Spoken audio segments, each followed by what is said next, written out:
আজকে আপনাদের জন্য নিয়ে আসছি গরুর কালো ভুনা রেসিপি। কালো ভুনা রান্নার জন্য শুরুতে মাংসটাকে মেখে নিচ্ছি। শুরুতে আমি দিয়ে দিচ্ছি পেঁয়াজ কুচি, তারপরে দিচ্ছি 3 টেবিল চামচ আদা বাটা, 2 টেবিল চামচ রসুন বাটা, 2 টেবিল চামচ মরিচের গুঁড়া, 1 চা চামচ হলুদের গুঁড়া, 2 টেবিল চামচ ধনিয়ার গুঁড়া, 2 টেবিল চামচ জিরার গুঁড়া, 1 টেবিল চামচ গরম মশলা গুঁড়া, 1 চামচ গোলমরিচের গুঁড়া, 1 চামচ রাঁধুনি গুঁড়া, 1 চামচ জয়ফলের গুঁড়া, 1 চামচ জয়ত্রীর গুঁড়া, 2 চা চামচ লবণ, 3টা তেজপাতা, 2টা বড় এলাচ, 3টা স্টার, 5-7টা লং, 4টা দারচিনি, আর 10টা এলাচ, 10-15টা কাবাব চিনি, 1 টেবিল চামচ ভিনেগার, অল্প কিছু পেঁয়াজের বেরেস্তা, 1 কাপ সরিষার তেল।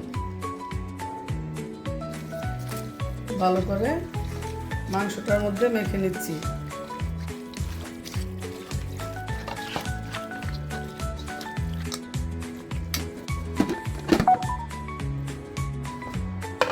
দশ মিনিটের পর ফিরে আসছি।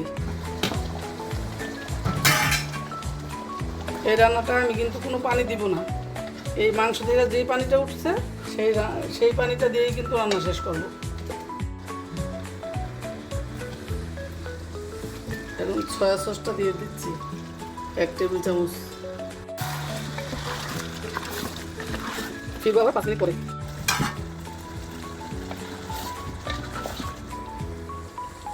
উঠাবো এখন।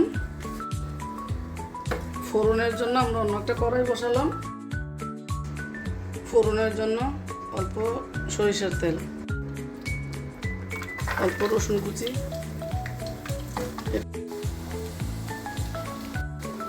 রসুনটা একটু লাল হয়েছে, এখন দেবো একটু আদা কুচি,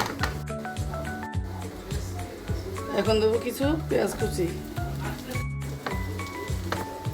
5-6টা শুকনো মরিচ দিচ্ছি, কিউব করে রাখা কিছু পেঁয়াজ দিয়ে দিছি। এটা একটু ভালো করে ভেজে নিব। এই ফোড়নটা মাংসের ভিতরে দিব। 1 মিনিটের জন্য ঢেকে রাখবো।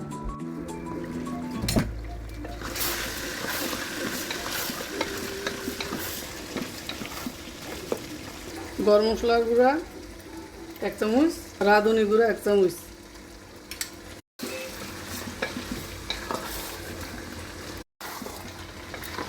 পেঁয়াজের কালারটা চেঞ্জ হওয়া পর্যন্ত রান্না করব, তারপর রান্না কমপ্লিট।